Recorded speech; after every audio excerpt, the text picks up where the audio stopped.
Join us and discover beautiful beaches, rugged landscapes, pretty towns, desolate mountain ranges that sweep down to stunning lakes, unique architecture, history and folklore, no shamrocks, no shillelaghs, and definitely no shenanigans, just naked Ireland. You may remember in the first of our films on beautiful Achill Island, we visited the amazing beach at Doogort in the north of the island and in the shadow of Slievemore Mountain. In this second film, we head west from there to Dooagh, which significantly is the location of the most westerly pub in Europe, as we'll see towards the end of this video, so stay tuned to check that out. But as always on Achill, the journey is part of the experience, so I'm filming as I go to let you see the incredible landscape that characterises this beautiful place. Just to the left now we have Keel Bay, a gorgeous stretch of beach which is quite popular in the summer, and more about that in a minute. You can see the spectacular Keel Machair cliffs just out to the left there.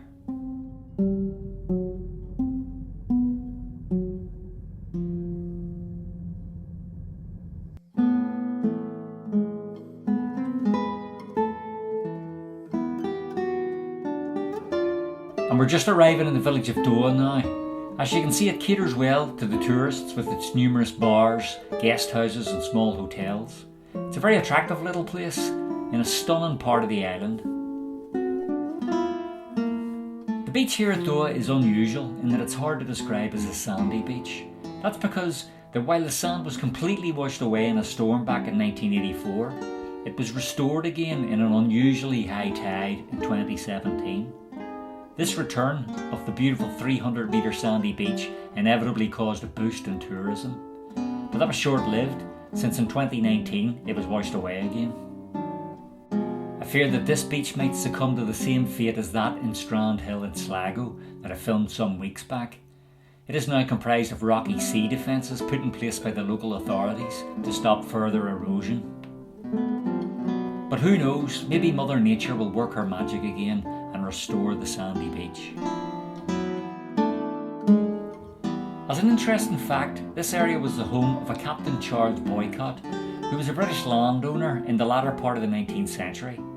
He was ostracised by the local people here as part of a campaign for agrarian tenants' rights, and hence the English language got the term boycott, meaning to boycott.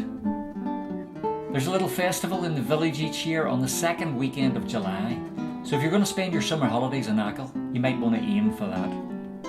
But just look at this coastline, and how lucky are these homeowners along the road to have the ocean at the bottom of their garden. And what a fantastic day we have here to show this place off. As I mentioned in the last film, this is the end of October, so it's amazing that we've lucked out on such great weather. And of course, if you'd watched the last film, you'd have seen how prevalent sheep were in the island too. I think I mentioned that once or twice. It's a good idea to take care when you're driving here.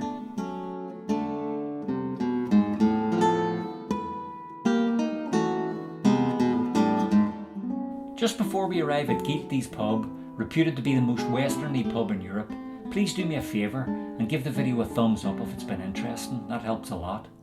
And obviously, if you hit the subscribe button, that would help even more. I'd really appreciate your help in growing the channel.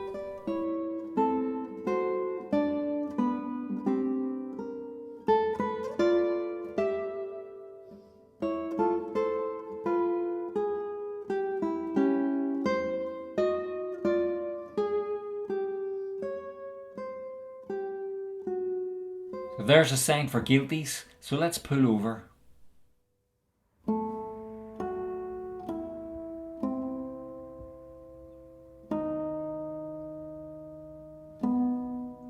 And this isn't a bad viewpoint to have from a pub, I think you'll agree.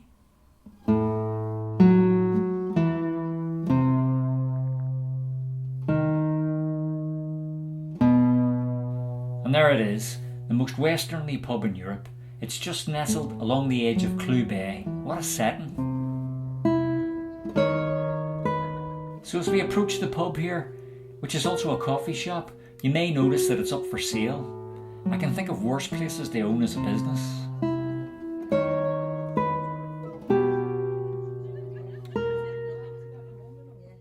lots of laughter here. People are obviously enjoying themselves outside in the autumn sunshine. Inside, the bar is quite austere, but that's fine. This is Achill Island and not Lower Manhattan after all. The point is, you'll get a really nice pint of Guinness here, and you can also get food too, so what more do you need? Gracie O'Malley, seen adorning the bar mat here, was a pirate queen who operated out of the nearby Clare Island. I'll make a film about that at some point in the future. There's a fascinating story there. There's the conclusive proof about the bar's location.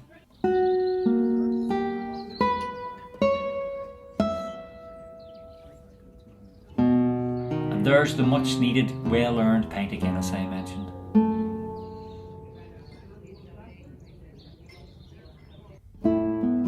Now it only remains for me to negotiate more sheep.